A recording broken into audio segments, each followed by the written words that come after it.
0 Hero. Good morning, everybody. Good morning. A warm welcome to all of you to this book launch. We are not starting yet. Don't get too worried. I want to announce that we're starting now. Let some people enjoy. Just wait for a little to understand that some people have waited since morning. Hey, Mr. Fu, yes. Why did you keep us waiting this long? All right. So I want to welcome all of you and to indicate that please in the next 5 minutes, just give us five more. So we can liberate this stage. There are a few things to put here so we can actually be in a good mood for an event. I want to welcome all of you to this beautiful conference hall of Hilltop Hotel for this very special event.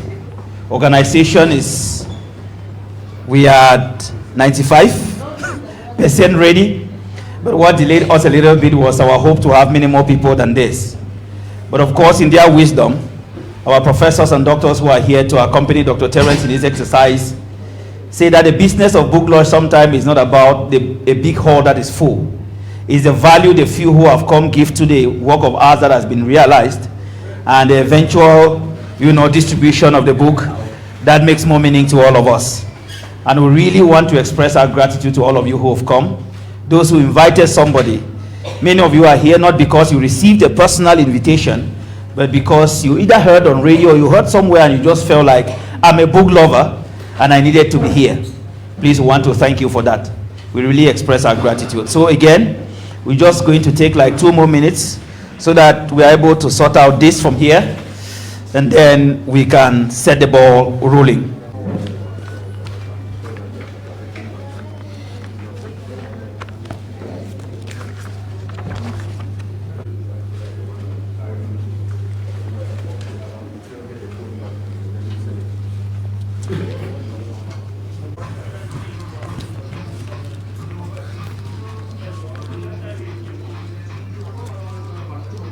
Our lady no pay yesterday. Our lady Ndef comes here TV.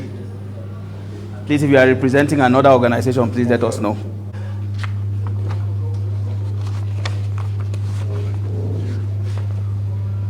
The Daily Voice is here.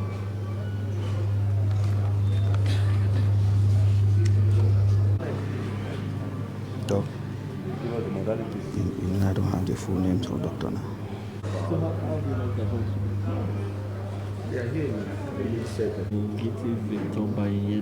Okay. Monga Margaret. That's really respect people, them boys.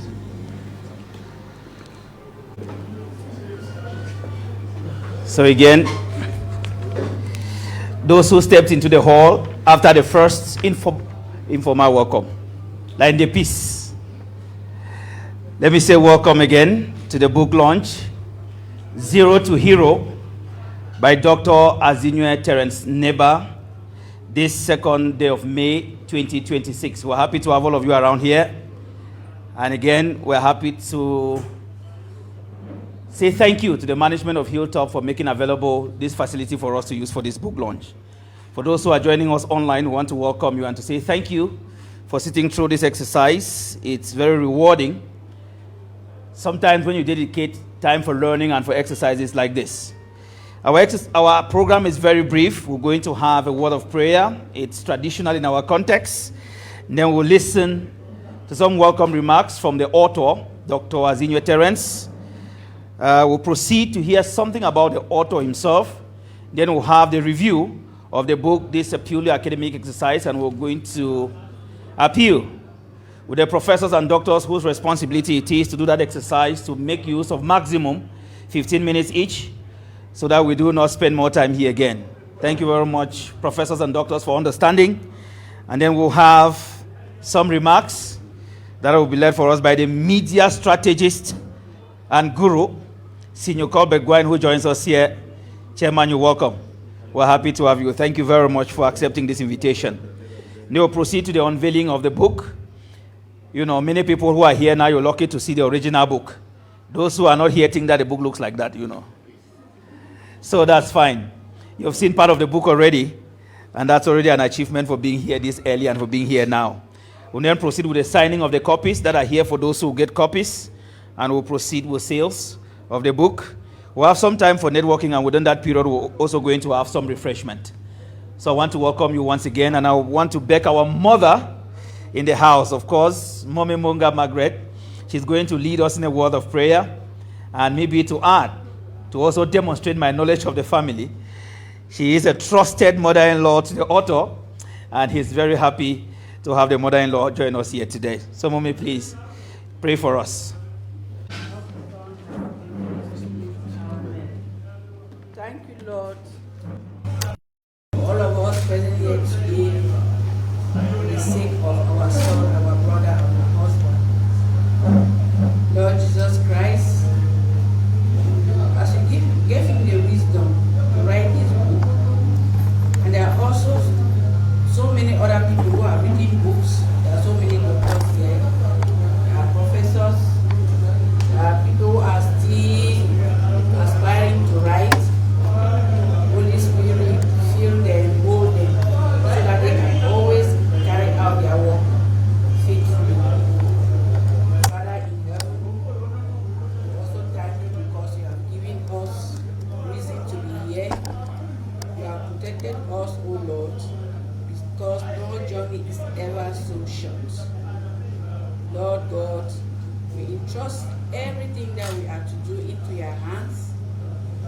May you lead us. May you protect us for what we are going to do. For those who are still behind, O Lord, let them come safely so that our return may be safe. And to you will give all the glory. In the name of the Father, and of the Son, and of the Holy Spirit. Amen.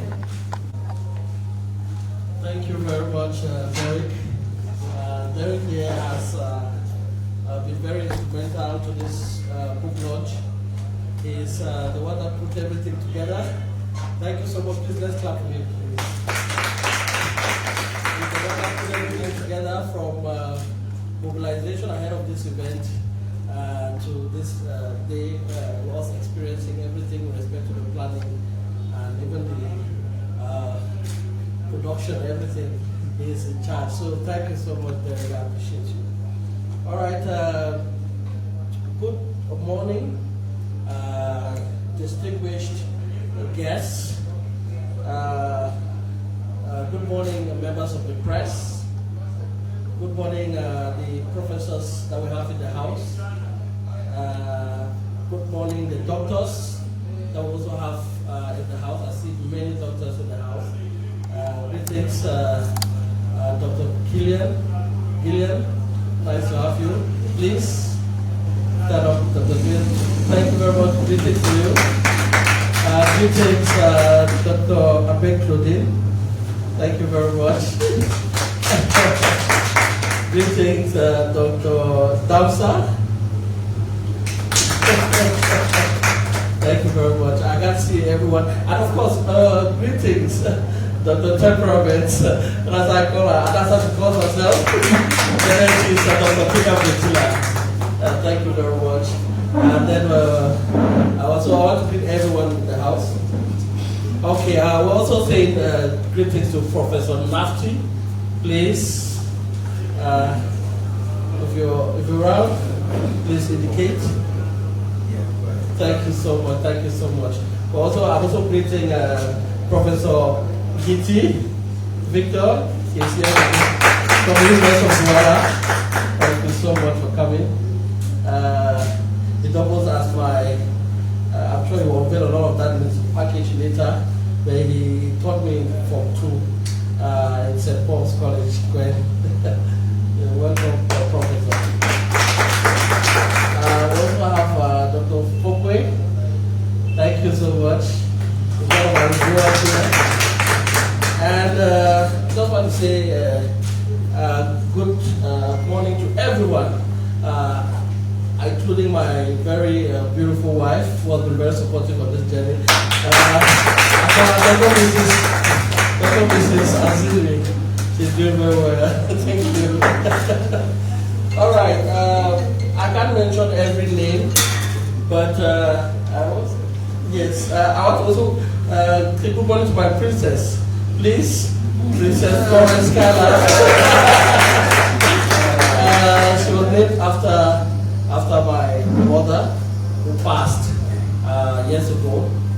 So I want us to use this opportunity. This book launch was initially planned to happen, or scheduled to happen on the 1st of May.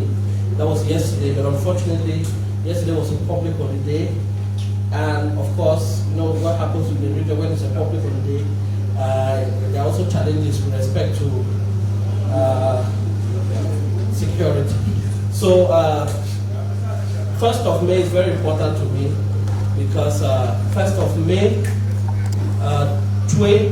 year 2000 was the day my mom passed. It was the day that my mom died, and that particular day is very important to me, and it's very instrumental to my journey that is in the book. So you'll find that out. So 1st of May is very important to me. That's why I decided that since we couldn't do the book launch on the 1st of May, let's put it on the 2nd of May. And my daughter there, she just carries the name of my mom. My mom was Florence B. As we discovered in the book, she's also Florence B. So let's clap for her again. Okay. That aside, distinguished ladies and gentlemen, good afternoon, everyone. I see a lot of friends in the room. I can't mention everyone. I see a lot of family. Thank you so much for coming. I really appreciate you all. So, ladies and gentlemen, good morning. Good morning. Good morning. Thank you to all those who were here at 9 a.m. But you know Blackburn time, as they say. So we are starting now, but we appreciate. We apologize for the lateness and the inconvenience. So today is not just a book launch. Today is a moment of reflection, of testimony, and of meaning. So I stand before you today as Dr. Azinwi Terence Niba. But this title did not come easily. It is the result of a long journey, one that began not with clarity, not with advantage, and not with any prospects, but with uncertainty. So the book From Zero to Hero that you find in front of you is not a story of perfection. It is a story of process. It is my journey. It is not fiction. It is 100% real. It is my journey from humble beginnings to where I find myself today. So, let me recap it. Allow me to recap a bit. I was born in Fudong. In Boyo Division over 40 years ago, here in the Northwest, and from the Bafut extraction. And I was born I was born there because, as you read in the book, my father was a police inspector in Fudong at the time. And so you see the journey from Fudong to Bamenda as he shuffled from being an inspector of police in Fudong to being a commissioner of police in Bamenda. So that is the journey you find in the book. And you understand the meaning of father as you also read the book. So there are questions here about who is my father. I'm sure Dr. Fogwe will elaborate on that. So from a very early age, I encountered realities that many young people are not prepared for. I experienced absence. I experienced loss, losing both parents at a very tender age. My father died when I was 10 years old. My mom died when I was 14 years old. And so because of that, I experienced moments where stability disappeared without warning. So there were times when life could have gone in a completely different direction. As an orphan growing up, I grew up with some other orphans who are my contemporaries. And I had the opportunity to do internship when I was a student counselor at the I did internship at the Bamenda Central Prison, and I realized that I had some orphans that grew up with me were there behind bars because they chose a life of crime. So we are happy that we didn't take that path because of the challenges we faced. So there were times when life could have gone in a completely different direction. But yet, even in those moments, something remained, something quiet, something powerful. And what was that? It is the ability to continue. It's very important. In this book, you will discover a lot. I talk a lot. I don't only provide an account of my journey, but as a psychologist, I bring in psychological themes into the book that could encourage other young people. And one of them is discipline over motivation. These are all psychological concepts. Those who have studied psychology know about the theory of motivation. So it is brought in, and here we focus a lot on discipline. And we are saying here that motivation is temporary because it could depend on your mood. It could be impacted by environmental factors. But discipline is more permanent because it is consistent. So losing parental figures at a young age, it changes you. It does not ask whether you are ready. It does not give you time to prepare. It simply places responsibility on your shoulders.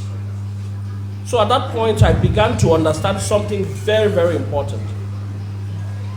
If anything meaningful was to happen to my life, it would have to be part of making it. I will have to be part of making it happen.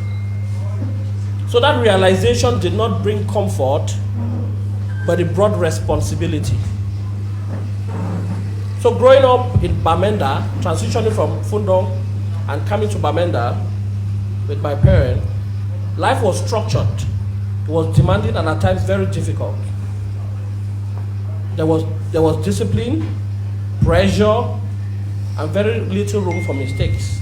I've said this because when my father was alive, as a police commissioner, there was no room for mistakes. You'll be lashed. Okay, so at that same time, when he died, there were distractions. There were moments when I almost lost direction, as you find in the book. I almost lost direction. I stopped going to school, went into arcade games, what we called at the time Adu Kids. Yeah, so I went to a lot of arcade games and I was very distracted. And you read in the book, you find it. And I almost lost direction at that point. So there was a period in my life where I drifted, not once, but where I made choices that began to pull me away from my path. And if nothing had changed, I might not be standing here today. I might have been involved in a life of crime or something else. So, but there was a turning point. Something powerful happened, which you'll find in the book. A moment when I stopped. And it happens to everyone. There's always a turning point. A moment where you stop, you look at your life, and you make a decision. And this decision may not be loud, and it may not be a public decision, but it may be a quiet, internal decision. And the decision is to change direction. So from that moment, I began to rebuild step by step, slowly, deliberately. Since I had drifted from school and had almost dropped out of school, I returned to school with a different mindset.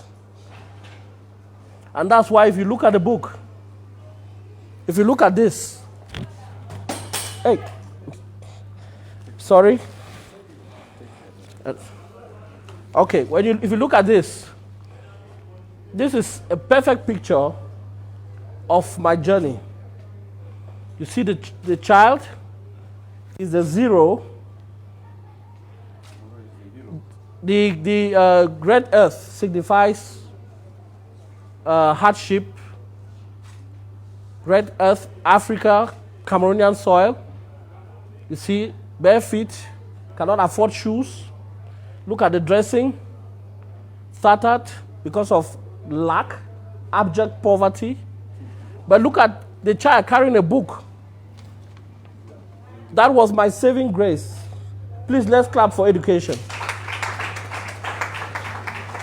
That was my saving grace. And when you look here, you see the hero, now in suit and tie. And we need to applaud for that. So this is not, hero is not an end game. It is a process. And so the decision I made at the time was to return to school with a different mindset, not because conditions had improved, but because my mindset had changed.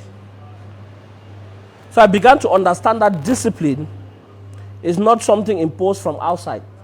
It's not somebody from outside that has to impose discipline on you. It must come from within. And over time, through persistence, I moved forward from struggle to stability, from confusion to clarity, and from uncertainty to direction. And then I was able to eventually get to a point where my journey led me into the field of mental health. I began to realize something profound. The experiences I had lived through, they were not just challenges. They were preparation. Preparation to understand others. Preparation to support others. Preparation to serve. Because mental health is a helping profession. You help people to come out of distress. Are we together, Karen and Claudine? My colleagues? It's a helping profession. We're all here to help. And so today I have the privilege to have moved from a 0 to a hero through education. Please. And I will say it in pidgin, book fine. Let's clap for that. Yes. You heard me right. Book fine. People always say school na scam. But those people, you will notice those people cannot even spell. So it's very important to understand that book fine. And I had to go through education because of a change in my mindset. You would discover in a book that there is lack of support, including family support. When I talk of family, I'm talking about the family of my parents. There are episodes in the book that I'll chronicle, and you would understand the journey. I had opportunities where I could study in Sweden on scholarship, Stockholm University. Postgraduate studies in Sweden is free. I held family meetings, and support was not forthcoming. And so I couldn't be part of that. And that's when you realize that the struggle is real. So I've had the opportunity to to train myself through school from a very tender age. Like I said, my father died when I was in Form 1. My mom died when I was in Form 5. So you can imagine how long I've trained myself, paying my own school fees, till date.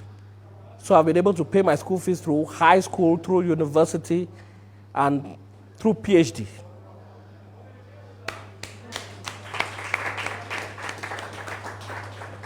And that is because I valued education. I didn't want to end up at the Bamenda Central Prison like some of my peers.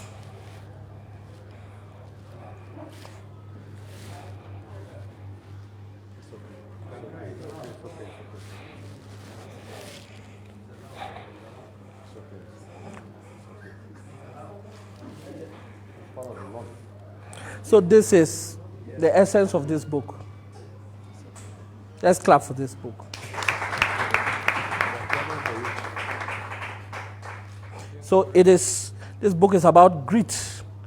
Grit is that passion to achieve goals, regardless of the challenges. So we'll break down grit in this book.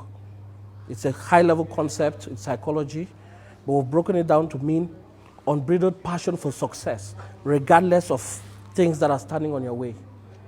So I did a lot of side hustles, as you'll see in the book, just to educate myself. And it built a lot of resilience, which is another concept that you'll find in the book, which is a psychological concept as well. Resilience, your ability to bounce back in the face of adversity, when you face challenges, that never give up spirit. It is reflected in the book. Those are psychological issues and themes that we are covering in the book. As it's my journey as a psychologist. So every chapter, this book has 7 parts. I'm sure it will be dissected by Dr. Fogel later. But not to let the cat out of the bag, I will leave it to him, but you will discover a lot about this book. I don't want to let a lot out. But then, just to indicate that the hero is not an end point, it's not an end game. Hero is just about you moving forward, progressing. Hero is about growth. It's about change. It's about development. That is the hero we are talking about here.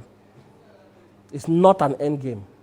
It's continuous progress, not giving up. That is the hero we are talking about.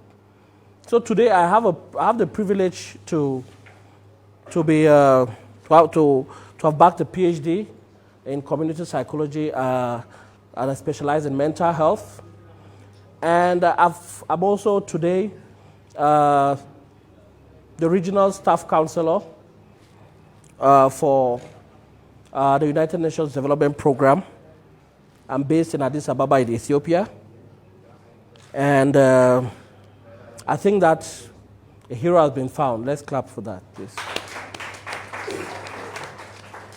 So I support plus 45 countries in Africa. And I'm also the founder and president of Cameroon Association for the Promotion of Mental Health, CAPME, a duly registered mental health organization. So why does this book matter to you, the audience? This book is not about me. It may be about me, but it's about you.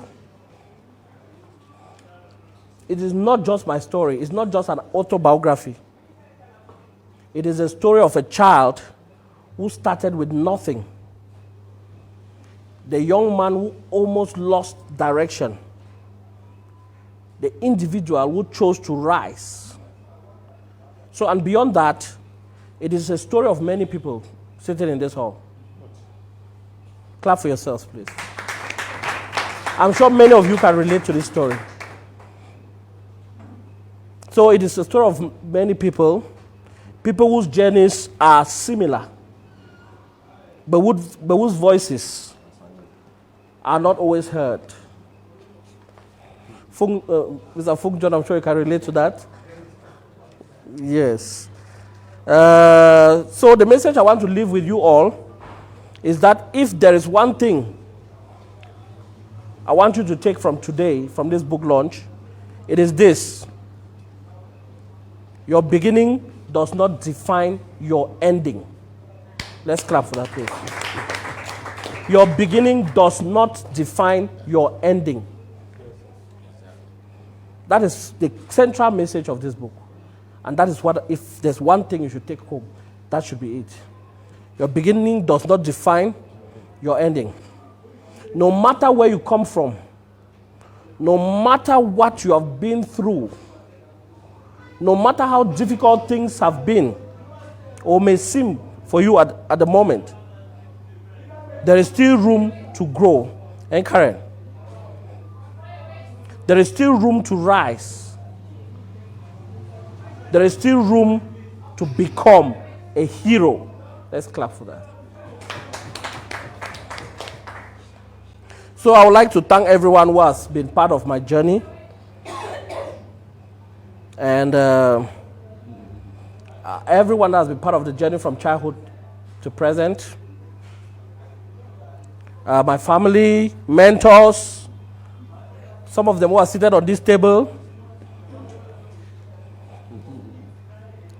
Mr. Gwain Corbett has been a mentor. Let's clap for him, please. Professor Ngiti has been a mentor. There are many mentors in the house. And some friends and family have also been mentors. So I want to thank my colleagues who have also been mentors in the process.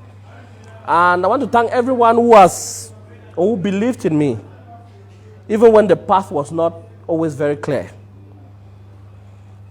Your support made this, all of this possible. And so to everyone here today, thank you for being part of this story. This is not just a book launch. It is a reminder that progress is possible. It is a reminder that progress is possible. It is a reminder that resilience, that's your ability to bounce back from adversity, is real. It is a reminder that transformation can happen to anyone. Thank you very much.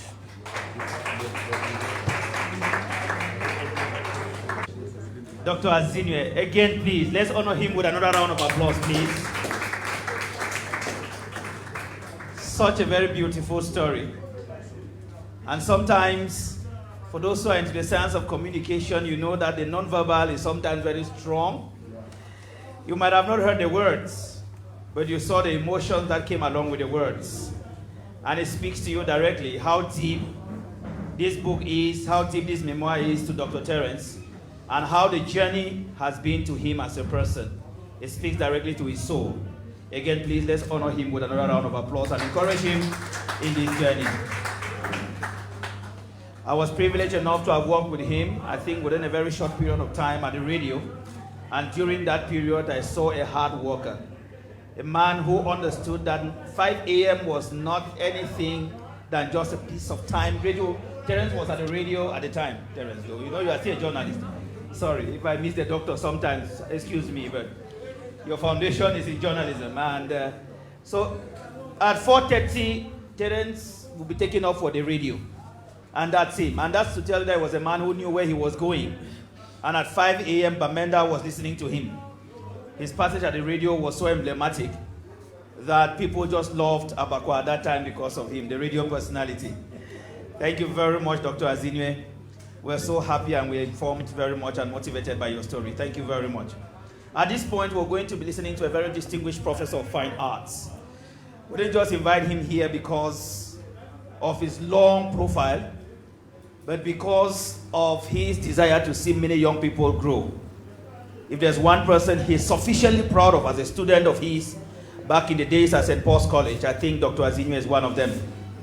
And Dr. Ngiti had to travel all the way to be here for this very important ritual, and we feel so honored. And that's why I would like to invite Professor Ngiti Victor, a very distinguished scholar, who is on a global platform. Of course, She is the traditional title that comes with success. Good morning, good day, ladies and gentlemen. I greet you all. I salute all man. Yes. Yes, my name is Professor Ngiti Victor Baena. They say I'm a distinguished professor of Nso. I'm not the first. Most of us must have heard of Fonlon, Lantum, Cardinal Tumi, Vedrekov, the Archbishop, and others. So there are big people, Dr. Sunjo, the medic, and others. So I'm just long, far way back on the line. And today, if I'm here, it is on account of the last words of the MC, who says that it's my desire to hold the hand of the young to grow. I informed a number of colleagues in the University of Bamenda about my being here. And some of them confessed that they were aware of the invitation, but could not make it for one reason or the other. I would have also given the same reason not to be here, but I left Douala yesterday and got here. Not coming to take part in a PhD defense or examine a thesis, but to hold the hand of this, my son. Let me stand up, please. To hold the hand of my son Terence, that I knew, I met in 1996 as a student in St. Paul's College in Nkwen, where I started my teaching career under the Archdiocese of Bamenda. I accepted to come here in spite of all the odds. I reached this town at 10 p.m. in the heart of the ghost town, and the bikeman took me to about 4 quarters to find accommodation, but no hotel was open downtown. And I had to come back up station. He said I will not go back without sitting here and talking about him. So it's not always about how much you will get or who is he that you want to talk about. It's not always about his position. Sometimes you have to go down and hold a young and let them grow. That's why I'm here today. And to tell you the truth, I am proud of my son, Dr. Azinwi Terence, who has, in an emotional way, told us his story. At one point, I was almost thinking he was getting too long and that the story was getting too emotional. And it did. But it also helped to ease the work of the reviewer, Dr. Fogwe. It eased our work because it means that the story in this book is already understood by everyone seated there, even before the reviewer gets into the content. So I'm very happy, and I'm here to pay glowing tribute to my son, Terence, whom I met small like that at St. Paul's College in 1996, where he was till 2000. He continued his high school there from 2000 to 2002. Of course, he was born in Fundong, as he said already. And then, from high school, he proceeded to the University of Boya. From 2000, that was in around 2022, where he did journalism and mass communication. Yes, 2001 and 2002. Then he proceeded to the University of Bamenda, where he did guidance counseling in his postgraduate studies. The CV I have here, if I start reading it, a week will not be enough. Ladies and gentlemen, I want us to give him a hand before I continue. Let's give a hand to To the wife, Madam Azinwi, please, can we see you up once more? It is no longer fashionable. It is no longer fashionable to say behind a successful man. We say besides a successful man, a successful lady. And they are threatening before the cameras to go ahead of us. I hope the journalists are taking note. They are getting you. So, ladies and gentlemen, it's an emotional story which I will not want to repeat. But it is so important that I had needed to go back to trace who was Terence. He has told you almost everything. But I just want to stress the fact that this young man, as I knew him sincerely, I never saw him frown at St. Paul's. Everything, he smiled. Even collective punishment, he smiled while doing it. The stories he's telling us now, I never even imagined. I could not imagine he had a problem. Because he was able to hold himself together, to package himself, and to ride across. Today, he is a certified and licensed psychologist, regional staff at United Nations Development Program. Hear that. From zero to hero. You understood his story. I don't want to go to the survey. It's too long. Because I did not imagine that after we parted and the crisis later came, no one knew who was where. I was there in Douala doing my work. I never knew who was where and who was where. Today, we are celebrating an example of an Abakwa boy. What each and every one of us ought to strive to do. He says hero is not the end game. It's not the end of the story. He says it is the process. I'm proud of that. It's to tell us that he has not yet landed. He has not ended.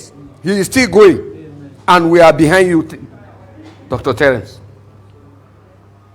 This forum, this audience, and Bamenda is behind you. We urge the youth, both male and female, to emulate his example. That's the only lesson we can learn from it. That never say never. Never say it is too bad for me. You heard him. An orphan from a very tender age. Orphan on both sides.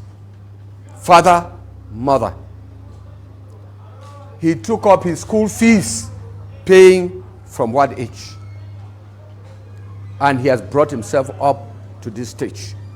Of course, thanks to all of us who mentored him, who assisted him, who fed him, who shared a piece of savon with him, who shared a piece of bread with him.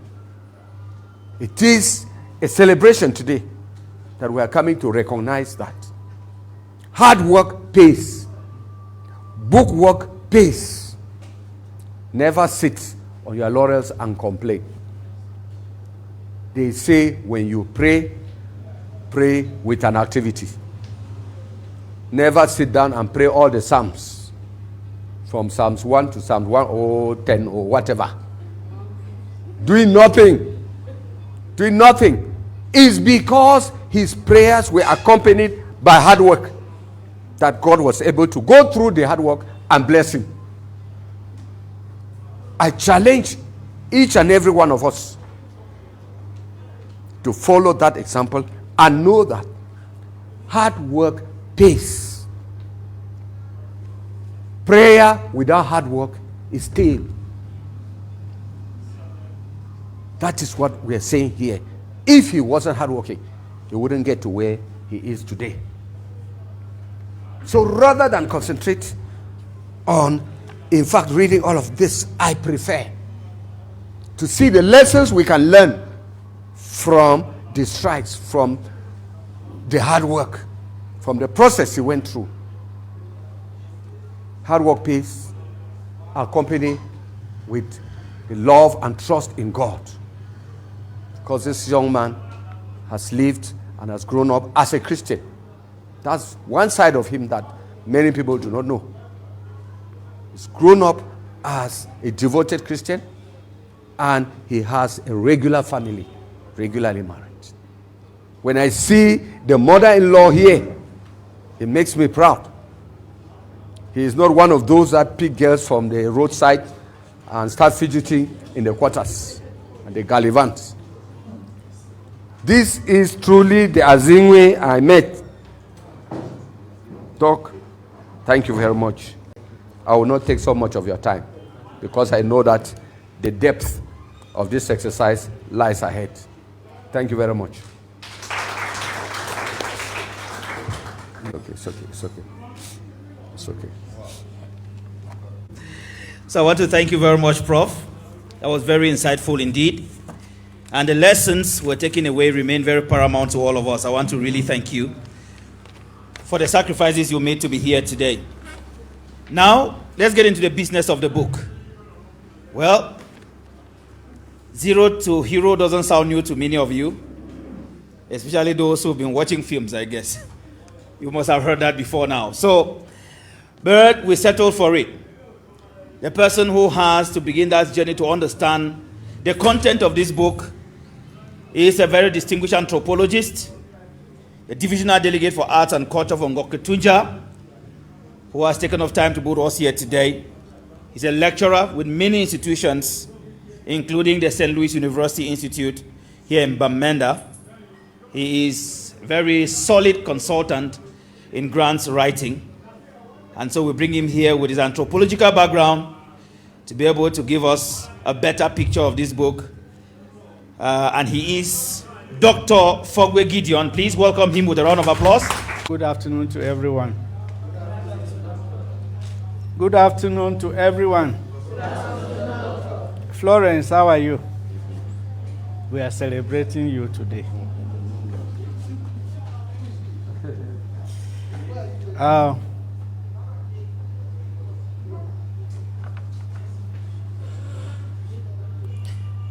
I'll just go straight to read what I prepared, what I saw in Dr. Azinwi's book, All Civil and Traditional Authorities Present, distinguished guests, the academia, dear book lovers, ladies and gentlemen, boys and girls, do you want to hear my story? Yes, we are ready to hear your story. What is your story about? My story is about a boy who rose from zero to hero. I am delighted and appreciate the opportunity accorded my humble self to review this life-changing story from zero to hero. A psychologist's journey of grit and resilience from Cameroon to global impact by Dr. Azinwi Terence Niba, published by Amazon, the universal publishing house of the world. I may not be the right person to do it before you. I may not do it well, or do it the way you wanted it done. But my conviction is that God had destined it to be so. I saw Dr. Azinwi only today. I have never ever met him before. And when I stepped into this compound, he just used his psychological knowledge and called me by my name and welcomed me by my name. This book review will focus on the general overview. We'll talk about from zero to hero concept. And I will talk also about my assignment in why we are here today. We'll describe the setting or the scene of this book and things to take note of. And we'll discover Azinwi Terence's top secrets and lessons learned, and we'll also give a message to the author. There are 8 parts. General overview. When I saw the invitation for today's occasion as a chief launcher for the book, and later on as a book reviewer, my mind quickly landed on a book with a similar title by Alan Mochigan, published in 2004, titled From Zero to Hero. It is here. I asked myself, what does Dr. Azinwi have to offer different? Alan Mochigan outlines 17 principles, theories of becoming a hero. But I discovered that Azinwi is an embodiment of resilience who lived a practical life, not theorizing principles. In contrast, Azinwi Niba's From Zero to Hero as a psychologist, it is not about dogmatic theorizing of principles. It is about a life lived. It is about an experience. It is a testimony. It is about hopelessness to hopefulness. It is about powerlessness to powerfulness. It is about dependability to independability. I must confess, ladies and gentlemen, that From Zero to Hero, the book that you find before us today, is compelling. It is appealing, engaging, thought-provoking, and a captivating story that holds me. It held me spellbound. I got a copy of From Zero to Hero on Thursday at 1:30 p.m.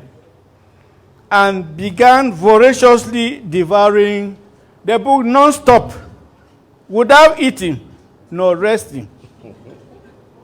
By 9 p.m.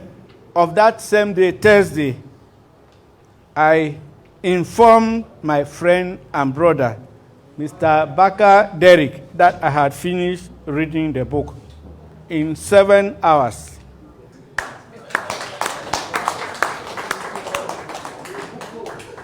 From Zero to Hero concept. I will ask a question. Who is a hero? And who or what is zero?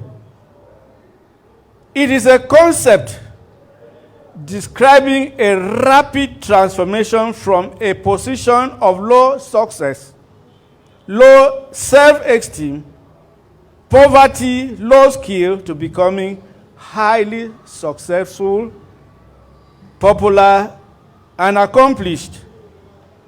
This journey typically requires identifying clear goals, building a growth mindset, practicing consistency, overcoming failures through resilience, and forming strong, positive relationships and overcoming poverty. The Cambridge Dictionary refers to this as a situation in which someone changes from being unpopular or unsuccessful to being very popular and successful. What is my assignment?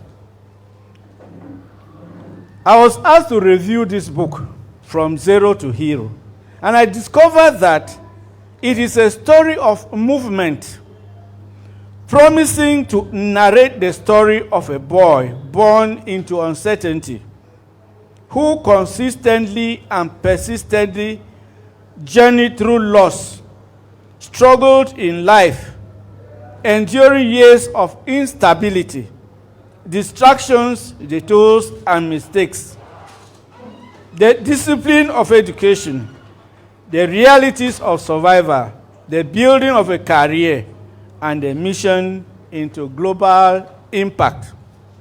It is a journey with a mission. The story of someone who had been there, rescued through resilience and adaptations in every step taken on this journey. I want to tell you that this book is ISBN indexed with a very beautiful waterproof cover page. The writer uses simple journalistic narrations with fine, well-balanced story highlighting risks and vulnerabilities of orphanhood. The story is narrated on 306 pages, divided into 7 parts, with themes presented across 21 chapters. I'll give the book as it is. Part 1 is the foundation, having 5 chapters. Part 2 is the details and discoveries with 3 chapters. Part 3, choices and directions, comprising of 4 chapters. Part 4, building and becoming, with 3 chapters. 5, purpose and profession, where he is now, with 3 chapters. 6, breakthrough and impact, in 2 chapters. Part 7, the legacy, with 1 chapter. And to conclude, he has used a final section. The scene of this book. The story starts from Fundong to Bamenda, to Buea, to Yaoundé, to Douala, back to Bamenda, and then Limbe, and today Addis Abeba. Let us clap for him, please.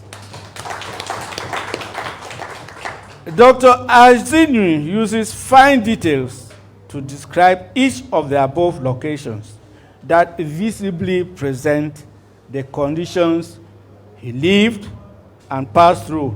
It is not a fiction. Each chapter has a main caption, followed by a subtitle, and closes with a key reflection. I like your style. The autobiographic story begins in chapter 1, presenting Azinwi's humble beginnings. He subtitled it, Born into Uncertainty and Raised by Resilience. He has an assumption here, a position that he holds, that your beginnings may be uncertain, but they are not powerless. Even in the absence, something can still take roots and grow. The series of movements begin in chapter 2, from Fundong to Bamenda, in which he narrates his early transitions and new realities. He insists that new environments demand adaptation. He also affirms that growth often begins where comfort ends.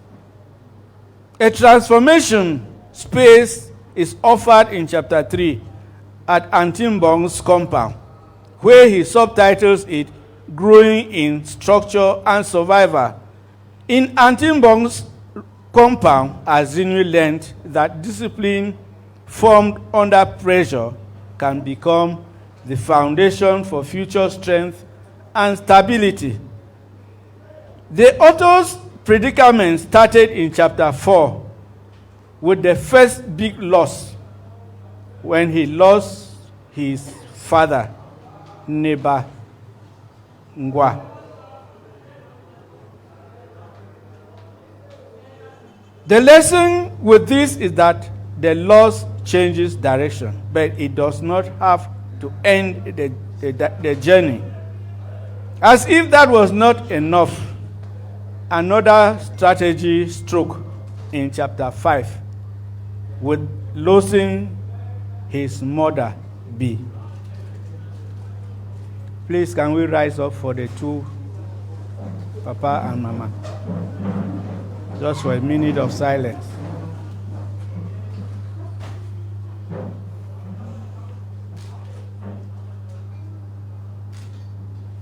Amen.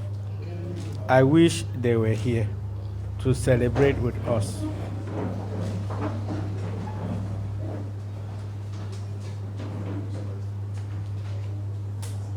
Here, with courage, he narrates the colors of life, how life looks like without parents. In this situation, the author, God knows why, meaning Azinwi in Bafut, who is the main character in this book, describes orphan life. When support disappears, responsibility begins. Strength is often born in moments of complete vulnerability and hopelessness. A consequence of this life without parents is taking shortcuts to life by indulging in addiction, distraction, and drift like a canoe in the sea without control. He acknowledges that distractions can slowly redirect a life and that not all paths that feel easy lead forward. In chapter 7, he notes that one decision can interrupt a negative cycle and begin a new direction. This ushers us to chapter 8 with the rebuilding after the fall, subtitled From Failure to Focus. Failure is not final unless you stop moving. Consequently, the author talks about choosing a path between science, arts, and possibility, where clarity is not always immediate. This happened to him when he had his A level and wanted to proceed to advanced level. Sometimes choosing a direction creates the clarity you need. After discussing the path he chose, the next chapter carries us to the university in a new city, Boya, where he faced a new struggle. He learned that new opportunities come with new struggles and that progress requires both courage and adjustments. The movement from zero began with the first job in which he learned professional life the hard way. We learn from Dr. Azinwi that every beginning, no matter how small, is a step into something greater. This did not last as he moved to face disappointments in Yaoundé, realizing that expectations are quite distinct from reality. In chapter 11, Dr. Azinwi reports that reality may not match expectations, but disappointment can redirect you toward something more meaningful.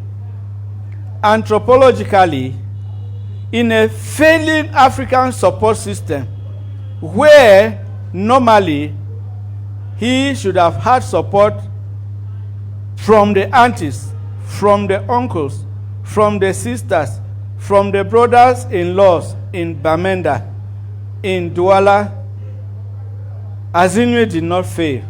He did not give up. God sent one person, Uncle Che, timely, who came in timely to intervene, and his intervention led to transformation in Azinwi's academic, physical, social, and psychological transformation. And this led to his life transforming, changing journey. The transformative journey is described in chapter 13, where he captions it, the radio years, passion without pay in Douala and Yaoundé. As a journalist, the author affirms that passion often grows before reward. Not everything valuable is immediately visible. As the saying goes, home is home, and there is nowhere as home. Faced with this handicap, the author returns home, Bamenda, to rebuild from nothing and with nothing, as discussed in chapter 14. He demonstrates that starting again is not failure. It is the courage to continue from where you are and not where you ended or failed. After readjusting in Bamenda, the author took a new decision. As seen in chapter 15, from media to impact. Growth sometimes requires leaving what is familiar to embrace what is unfamiliar but purposeful. Furthermore, to increase impact, Azinwi took training as a counselor, moving from a calling and insisting that your calling often emerges from your experiences, not in spite of them. The building of career in counseling involved practice, growth, persistence, as seen in chapter 17. To succeed in this requires consistency, not speed. It builds a lasting career.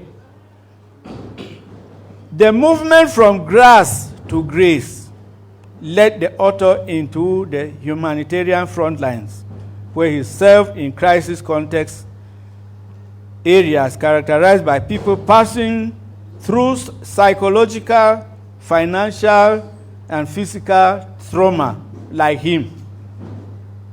In this role, he discovered that impact is not found in comfort zones. It is found where challenges are greater. You can find that in chapter 18.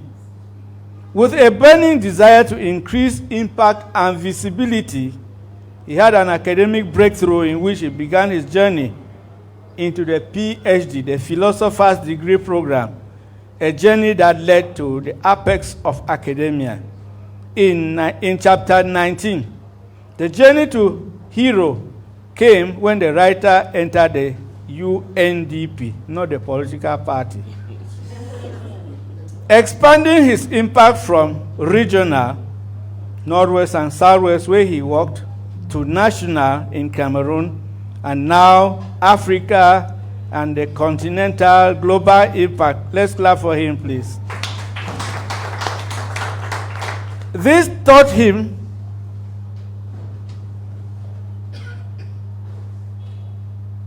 that persistence over time transforms effort into achievement. After this rugged journey, he lays a legacy in motion on the rails of building, giving, and leaving behind.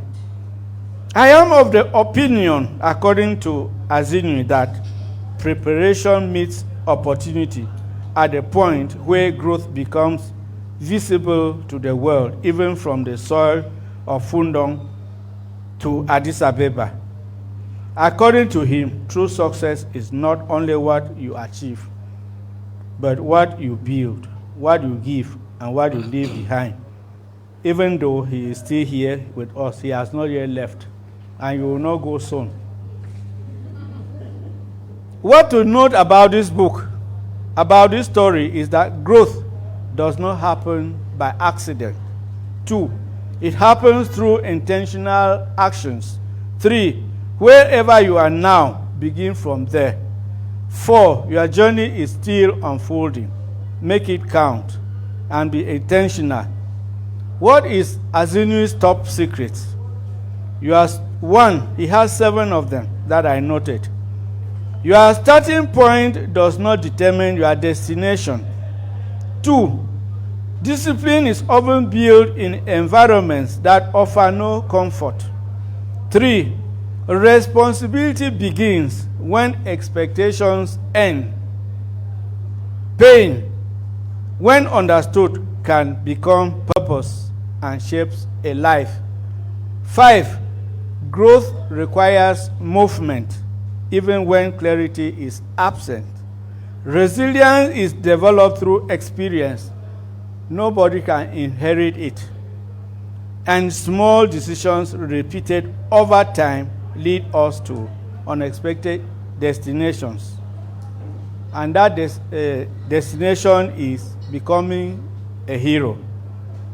After carefully perusing this honest, objective autobiography, we have learned that to every child who began with uncertainty, to every young person who has ever been told that you cannot make it, to every orphan, every dreamer, every fighter, this inspirational memoir, biography, and thrilling moments lead us to self-discovery and self-consciousness. From Zero to Hero is a story of Dr. Azinwi himself, a self-made man with a stubborn determination who moved from grace to grace. The book contains reflective and introspective messages such as never give up. No condition is permanent. Life's journey is rugged and crooked. It is not done on level ground. It is not a stroll. The book is pregnant with instances that can be used as case study. It is a psychological treatise, a psychology treatise, a reference, a healing guide, and a living encyclopedia for counselors and psychosocial therapy. The book is open, simple, and easy to read, down to earth to understand, without need for explanations.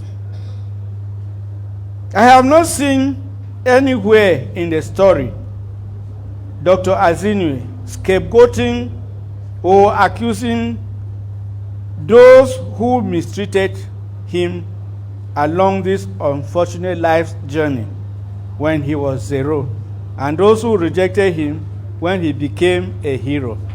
Recommendations, dear brothers and sisters.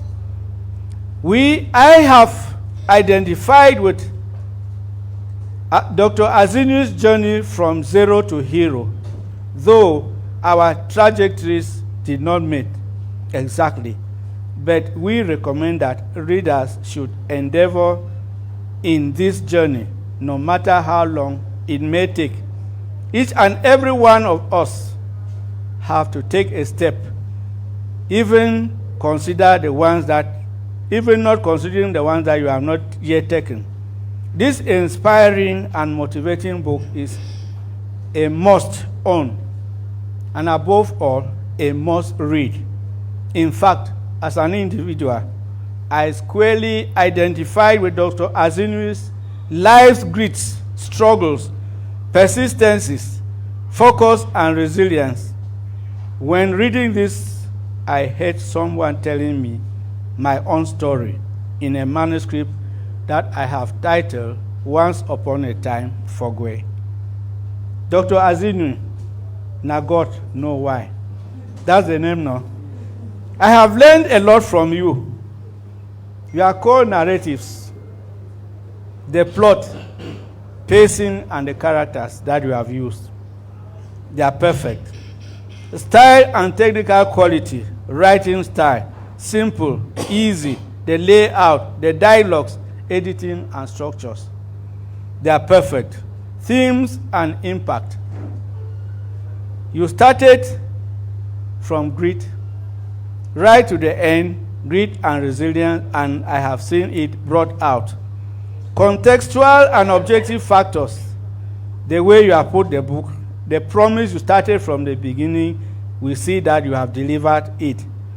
The target audience is there. We have many orphans. We have vulnerable children. We have lecturers in the psychology department. We have lecturers in the history department. We have all walks of life in this hall. I congratulate you for that. Orphans and vulnerable children can make it in life and even make it better. As you promised, take others with you on this journey of building, giving, strengthening, and improving mental health system in Cameroon for psychosocial well-being of the communities. À la Camerounais, un seul mot, continuez.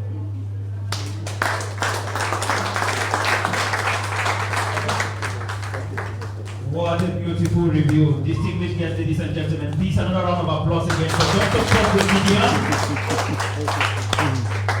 Thank you so much. Thank you so much, Doc. We really feel humbled that we sat through this book for 7 hours to do this beautiful work. It's really amazing. Thank you very much. Thank you. Thank you. I only have one problem with you. When I heard recommendations, I did hear you say that when you want to read a book, buy Lotus. So that you can cry together with Terence. Can we add that one then? All right. So thank you very much. Thank you again. Dear friends, those of you who are guests, you may not know the passage of Dr. Azinwi in the media in this town.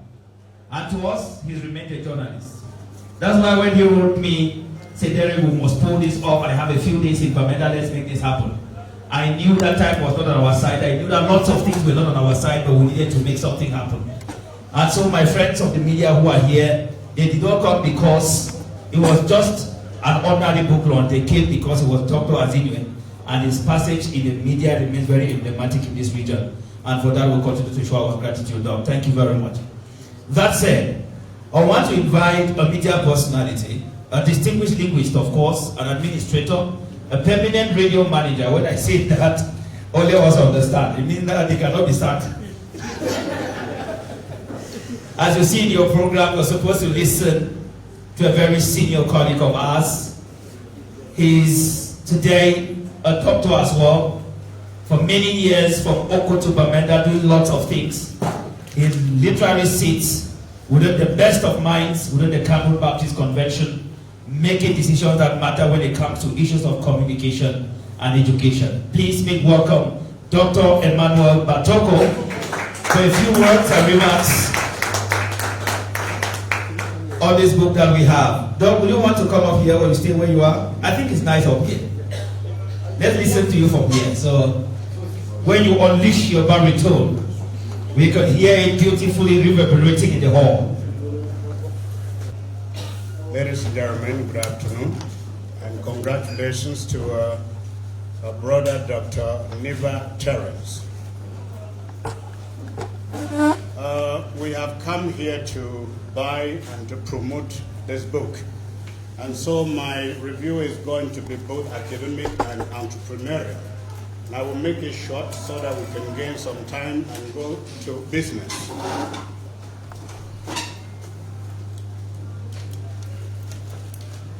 And I want to begin by saying that Dr. Niba Terence is not a self-made man, as my former colleague said. No one on earth is a self-made person. We all are created by God, and He has a purpose for everyone.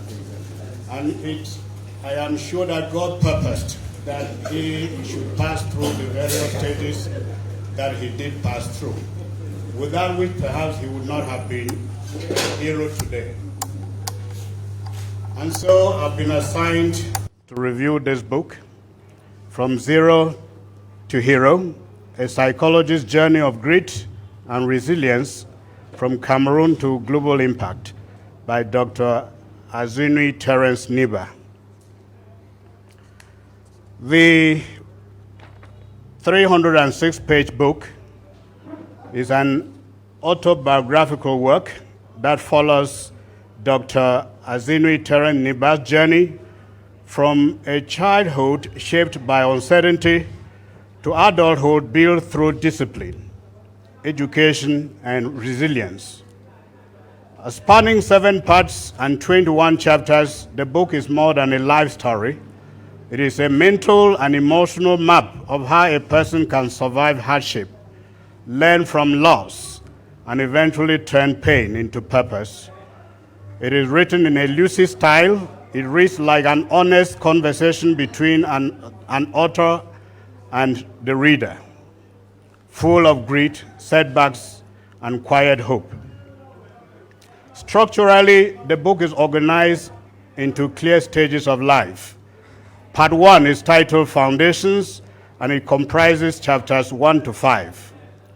This opening section introduces the author's humble beginnings, born into instability, and each chapter moves the reader through early transitions, survival challenges in his community, including life at Bong's compound, and major personal losses. The chapter titles Alone, how the emotional direction of this section, from uncertainty to struggle to grit, then to life without parents. Part 2 is titled The Tool and Discovery, and it comprises chapters 6 to 8. Here the author admits that life does not only break people, it also distracts them. This part covers the tools caused by addiction, distraction, and grit, from shifts toward a turning point where rebuilding becomes possible. Part 3, Choices and Direction, consists of chapters 9 to 12. Dr. Niba discusses his decision-making process as he navigates interests like science and the arts, then enters university and faces new kinds of struggle. The progression continues through professional beginnings in Yaoundé, and later the move to Douala, where expectations met reality. Part 4, Building and Becoming, comprises chapters 13 to 15. This part highlights passion and persistence, especially during periods of underpayment and reinvention. It also shows growth through media and communication, leading into new public health and impactful directions. Chapter 5 is titled Purpose and Profession and comprises chapters 16 to 18. Dr. Niba's professional identity deepens here.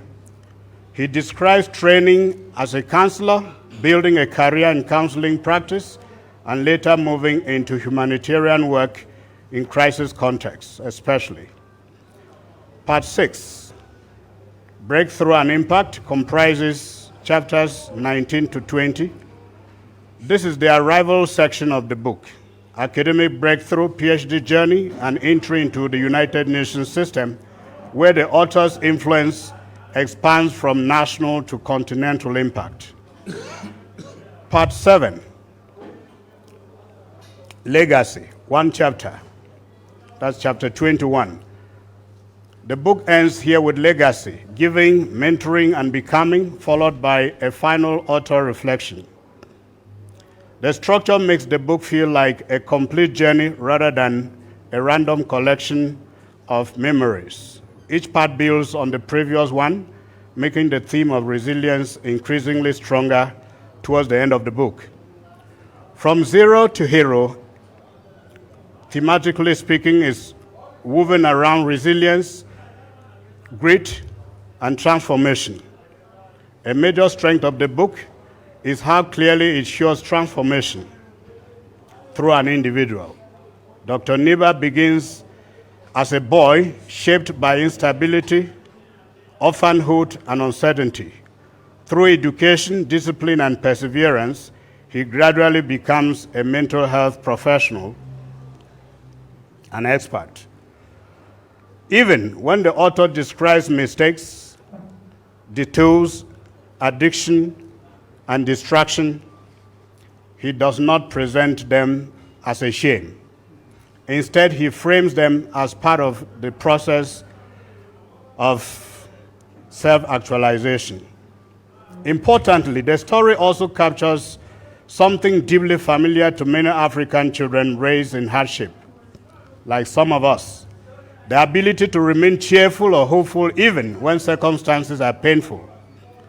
Dr. Niba's voice reflects that sometimes tender, sometimes reflective, but consistently focused on survival and progress, we can make things happen. Now, from an academic perspective, let me look at the strengths of the book. The book is written in a generally clear and engaging way, with a lucid style that helps readers follow the author's development easily. However, there is an important limitation. The artistic finesse that marks world-class storytelling has been compromised because we realize that he is still in pain. That is because some of the emotional pain still appears freshly carried in the narration. He hasn't forgotten how he has gotten here, and that is still a pain that he's wrestling with. In other words, the author's success is real, but the healing process at the level of artistic and academic distance from what he writes about himself is not yet complete. You can feel the authenticity of his narration, yet the book reads like it is written by someone who is still processing his pain. That is both an expression of honesty and a challenge, as occasionally the emotional intensity affects the polish of artistic expression. What is therefore my overall verdict on the book? From Zero to Hero is a must-read autobiography for anyone who wants to understand how resilience works in real life, not as a slogan, but as a lived process. It speaks directly to leaders who recognize the realities of instability. It speaks directly to readers who recognize the realities of instability, struggle, and the long journey of rebuilding.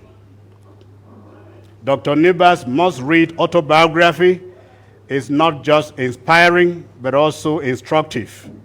It shows that progress may be slow, setbacks may be real, and they are usually real, and purpose can be built out of pain.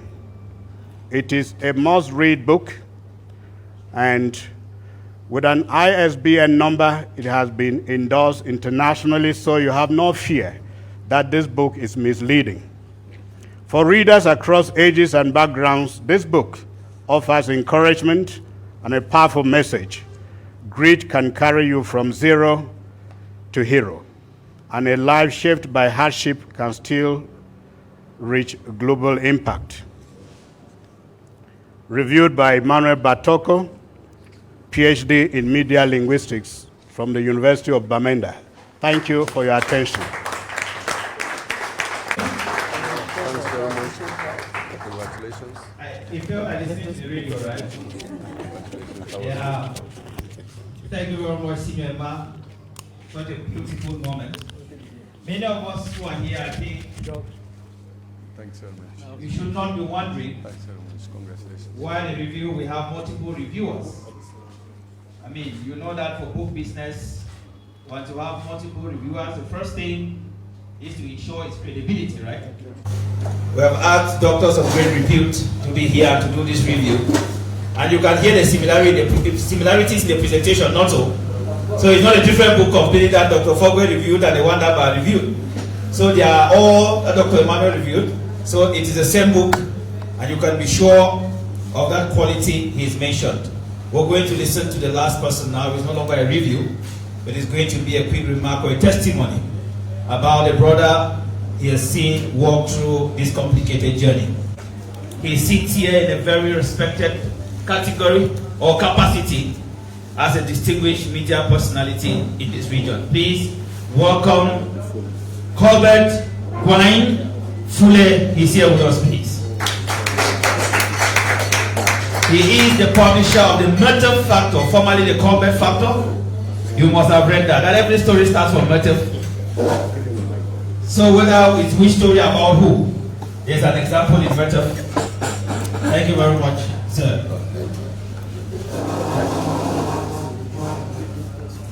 Thank you very much, Baraka. Thank you, Otto. Thank you, everybody, for coming. I'm particularly interested in this story because I saw it develop.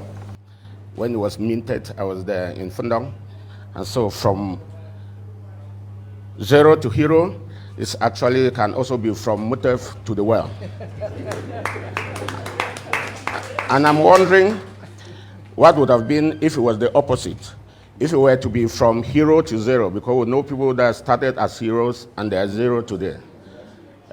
When coming here, when I got the invitation, and I also know that when Dr. Niba butted the idea of a book, he consulted me, and when we were developing the process of writing, it looked like I overpriced him and he escaped. I only saw him calling me to come for the book launch. Because I actually discussed the Amazon stories with him. And so when I was invited, I came along with a friend I've just met, Michelle.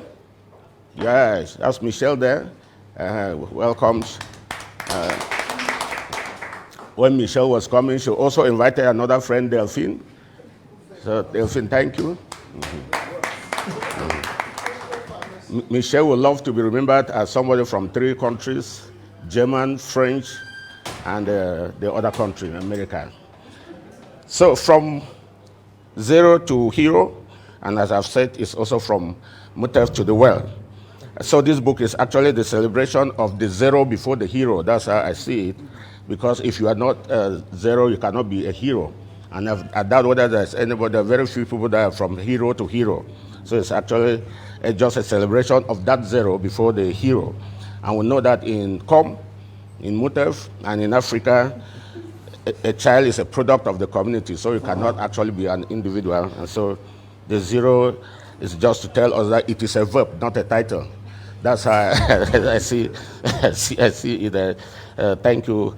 It may not necessarily be his story, the story of Azinwi Terence Niba, the story of all of us in one way or the other.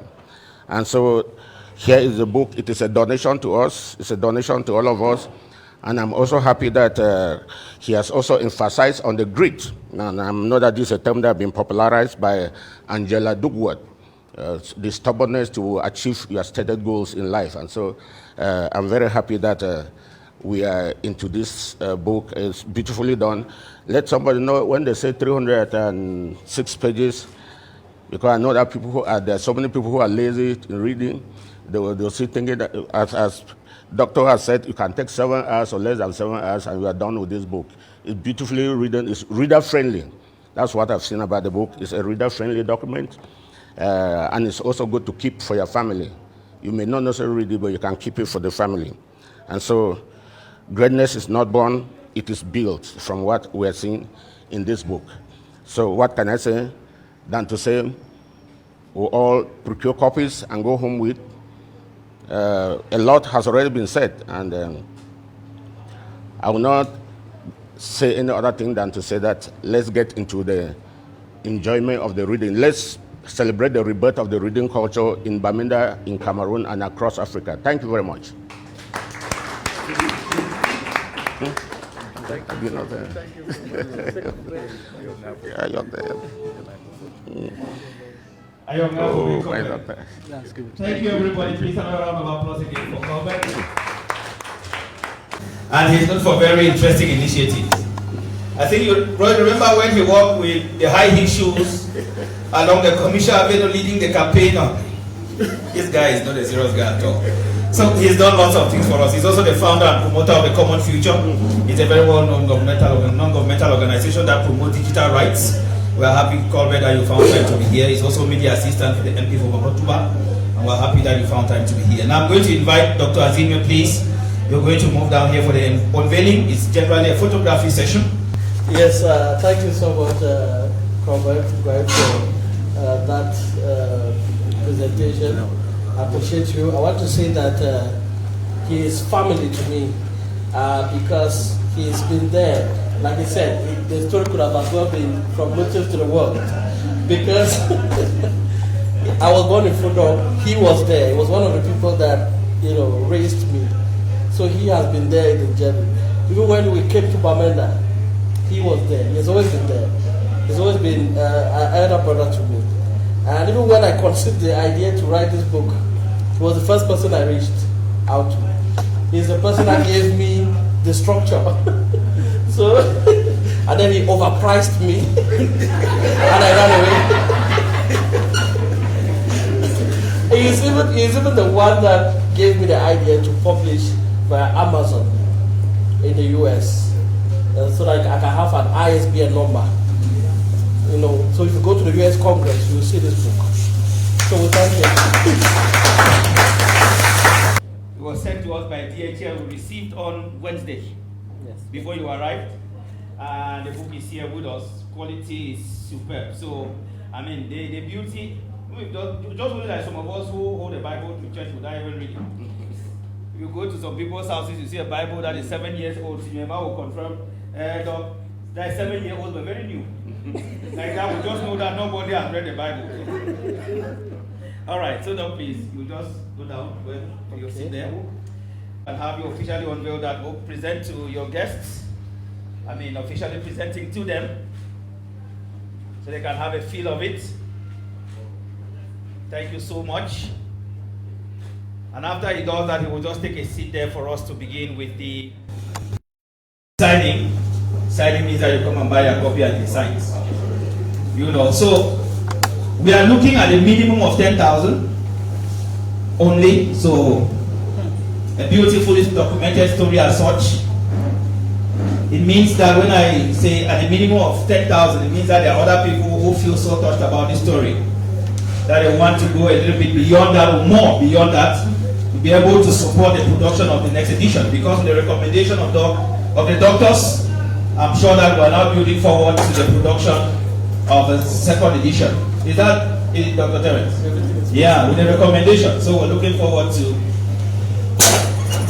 doing this thing, whatever I want to go on TV. This one that you are doing it here, minute. No, I need the sound. So thank you very much, Miri Entertainment, for working on this and ensuring that we have this event properly recorded.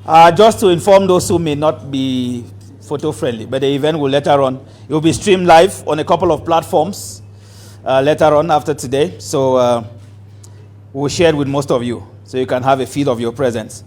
So we're going to start with those who are here who would like to get copies of the book. Doctor is already ready and set to give out the copies that we have here. I do not know where we'll start from, but of course, it is open for everyone who is here to at least grab a copy. I know that his friends like Fung John and the rest, they are all here. So please, thank you. Thank you so much. So it's open. I mean, you allow us announce that you're getting a copy or 2 or 3. Why not? It could also be a gift. It could also be a gift for your friends and loved ones elsewhere. Spiro is giving same service down there at Bambui, and we want to appreciate your coming, Eko. One aspect you forgot with Kobe. Yeah. When Kobe recruited him, he sent it to Yaoundé. Okay.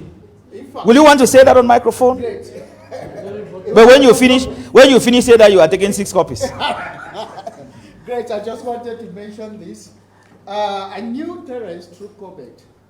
In fact, 1998 we created the staff and many people don't know project. He's very good at conceiving projects, but where the project ends is another story. Yeah, but when Terence came to Yaoundé, it was another Stations of the Cross for me. Two suffering guys who managed to live life through. In fact, he proved that he was not. He hadn't a single friend. He was working with the Herald as an intern. And when I was questioning with that thing, that then you see, yes, we hadn't virtually nothing. So I just want to herald this. When he was talking, I saw myself, because he said this book is not only for him. It's, a picture, a mirror of for some of us who live through these Stations of the Cross. I think this book is also putting a cross on the Stations of the Cross of those who have been gone through him. Thank you, Dr. Terence. It's a pleasure. Great. Thank you so much. Thank you. All right. Yes. All right. Sorry? Okay, that's fine. So Doctor will be signing the copies. We'll have Sister here will be helping as well. Thank you very much. So please, for those who want to get the signed copy with compliments from Dr. Azinwi Terence Niba, Doctor is here, please. Thank you. Oh, that's beautiful.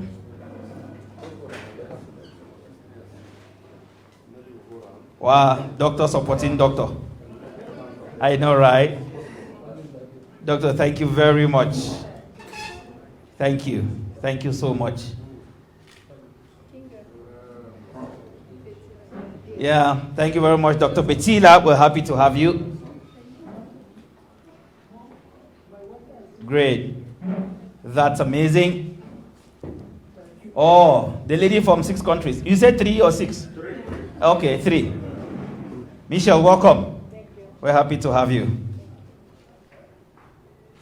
If you don't have any gift from Cameroon, don't worry, go with this one. The typical story of many Cameroonian children.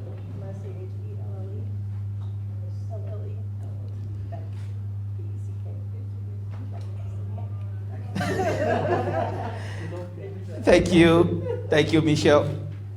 She actually just joked that her name has a berg there. For those who drink drinks with that end with berg, you know some. For example, Nepis. Doctor is promising that next time we'll have the second edition, we'll surely have a Braille copy. Yeah. Yeah. Oh, thank you very much, ma'am. I'm also being careful calling people here because doctor has come with many doctors and I don't know all the doctors in the room. You know, so it's risky calling somebody, madam, when... Hey, Dr. Corbett? Yes. Uh-huh. Thank you so much. Oh, what a beautiful community. Nobody has taken 6 yet, so I should not worry. Okay.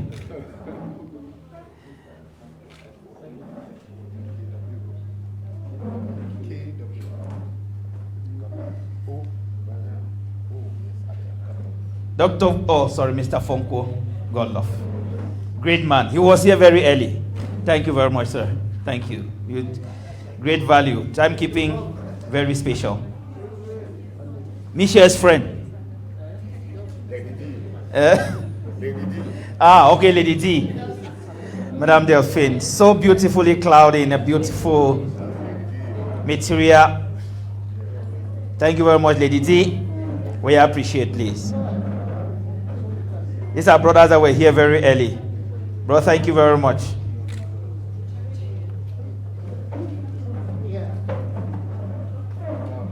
Thank you.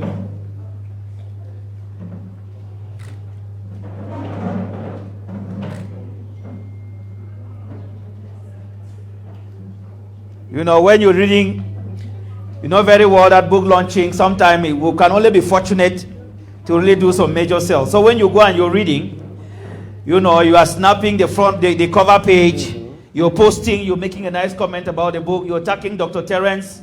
Some other person could see again through you, and that's how the book gets to be sold properly, right? So don't just read and keep. You could decide a reading challenge with the book, and we have it with you. When you finish reading, tell the world through your social media accounts you just finished reading. It's such a nice thing. So don't just keep it to yourself. Tell somebody. Thank you very much, Prof. So despite the fact that you had your copy, you still bought another copy. We share with the rest of the people so that our community can have access to this book. How do I see a Mrs. buying a book and I am seeing Moses? However, I will manage it. Yeah. They didn't write their own Dr. Okobe. I don't know what they're waiting for. Chairman does that. He's joking with your own doctor, right? Okay. But I mean, all right, so please, if you want to buy mobile money, I think I shared that already. Not here, though. Not here. I mean, in other platforms where we found ourselves. I think I shared that already. For those who wanted to make purchase by mobile money. Oh, beautiful. Thank you very much. Thank you. You know that mobile money is not necessarily Momo. Momo is a brand name for another company. Mobile money is a global name. There is Omo as well. Okay.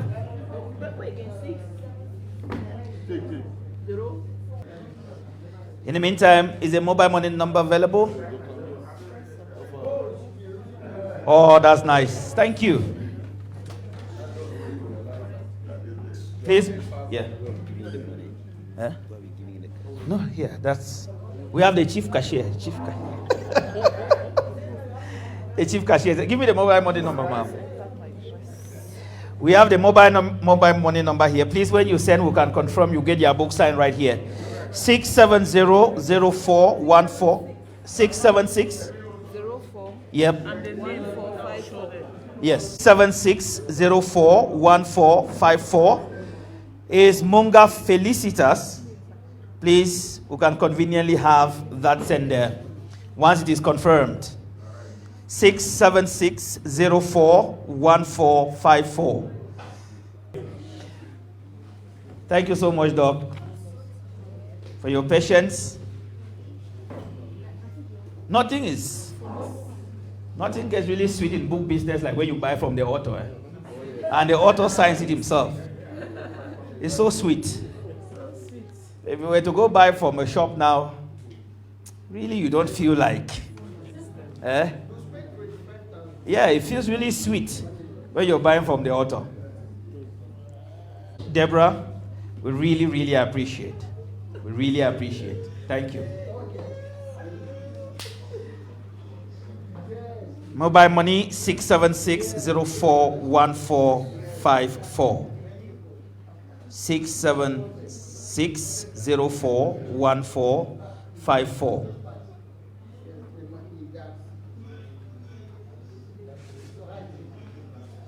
Yeah.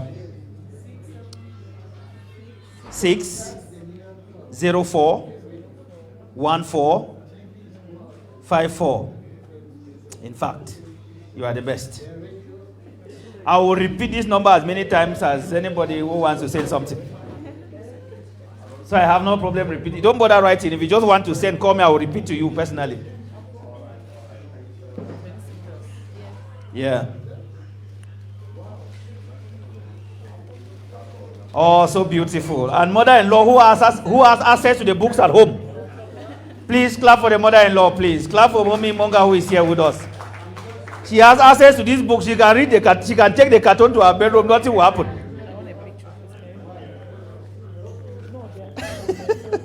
All right. Dr. Kobe. You know that if Mommy Monga wants this book at home, she can order the carton taken to her bedroom now. And nothing will happen. She will say that you didn't finish your money because we never finish bride price. No, we never finish bride price. How? Make sure that you pay 900,000. You will pay the remaining 100 for all your life.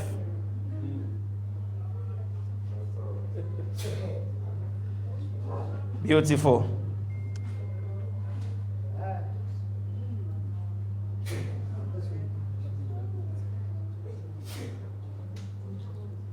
So sweet. Personal encounter with the author.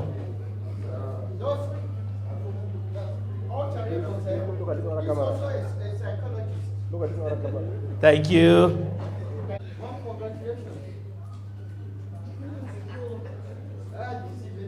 That's, you know, Echo bring lights everywhere he is. Echo. Yeah. Thank you, everybody.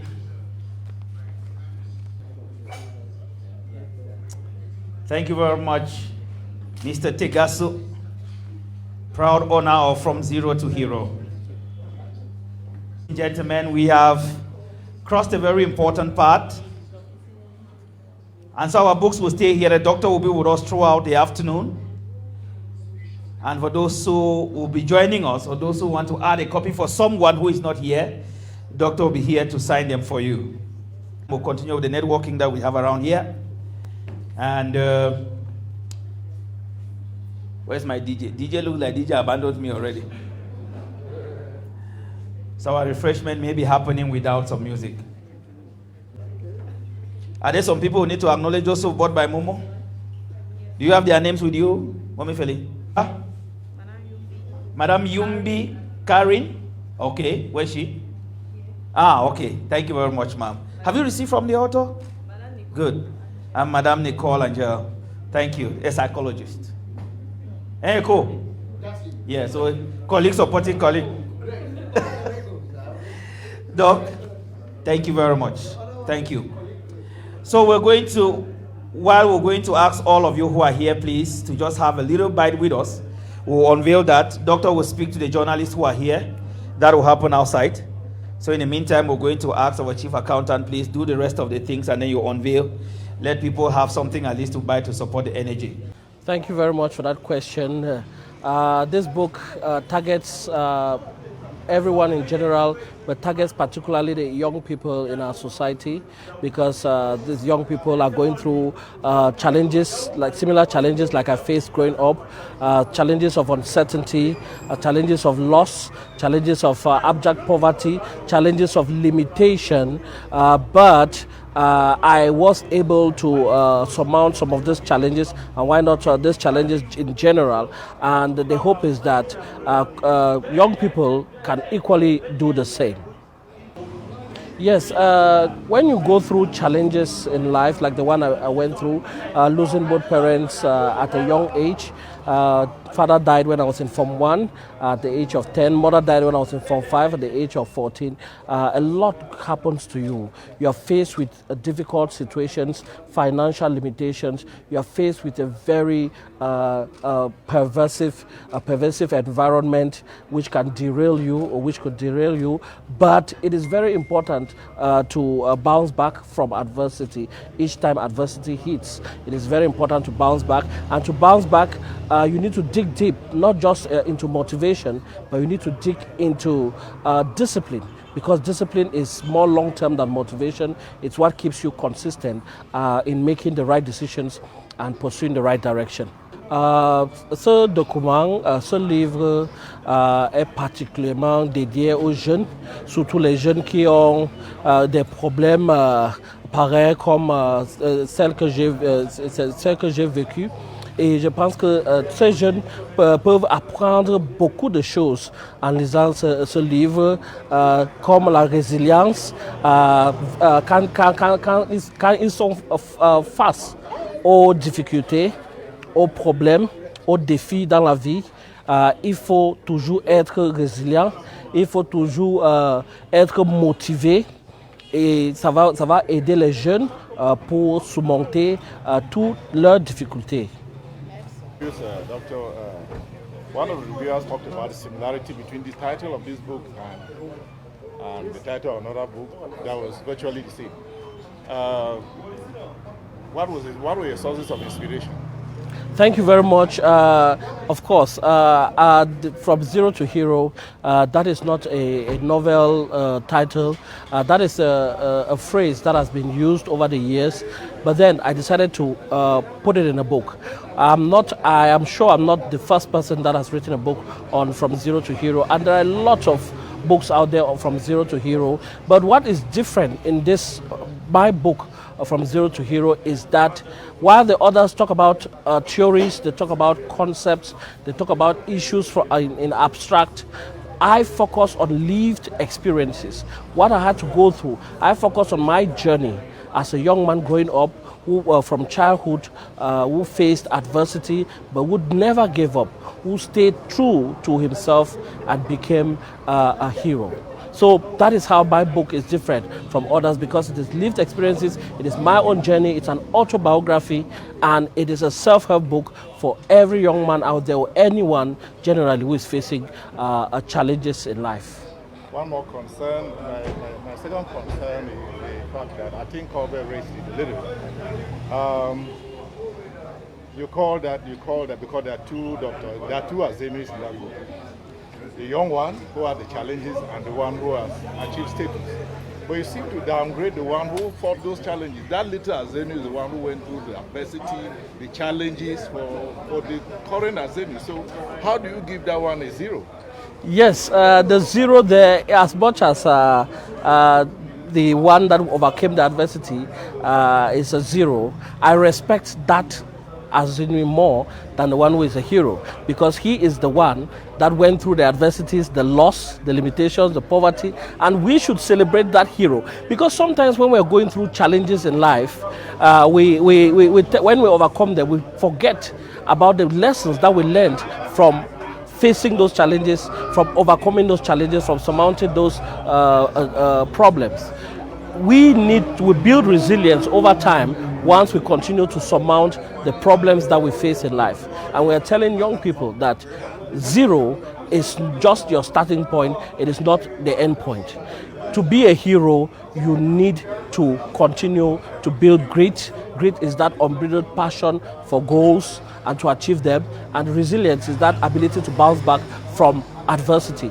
Once you build that, you can move from a zero to a hero. But then, even when you're a hero, you need to always recognize that it is that zero that made you a hero.